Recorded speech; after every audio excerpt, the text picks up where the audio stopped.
আপনি যে আমার ভিডিওটা দেখতেছেন, আমার কেন জানি মনে হয় আপনি বড়লোক। আচ্ছা, আপনি তো বড়লোক মানুষ। আমি যদি বাসায় লাল শাক রান্না করে দাওয়াতে আপনি কে আসবেন? দেখেন আমি লাল শাক রান্না করি কিভাবে। কড়াইতে এখন দিয়ে দিব তেল। চুলে বাড়ান্না ছিল, নিজেই ছাড়বা দিয়ে উঠছি তেল দিয়ে। তারপর নুন দিয়ে এক হাল দুধ দিয়ে আরেকটু সামনে গেছি, তারপর আবার আইছি। এখন আবার রসুন দিছি। এখন দেখি রসুনগুলা ব্রাউন কালার হওয়া পর্যন্ত অপেক্ষা করব, নাড়াচাড়া করে দিব সুন্দর করে নাড়িতে চাড়িতে যখন ব্রাউন কালার হয়ে আসবে তখন দিয়ে দিব শাক। চামিচ কই, চামিচে তো টোকাইয়া পাই না। যাই হোক, এখন রসুন হয়ে গেছে, এখন শাকগুলো সুন্দর মতো দিয়ে দিব।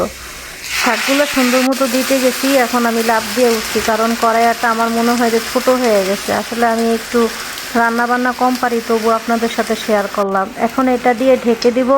ঢেকে দেওয়ার পর যখন হয়ে আসবে তখন উঠিয়ে নিব। আর তখন খেতে ভালো হবে না খারাপ লাগবে অবশ্যই আপনারা কমেন্ট করে জানাবেন।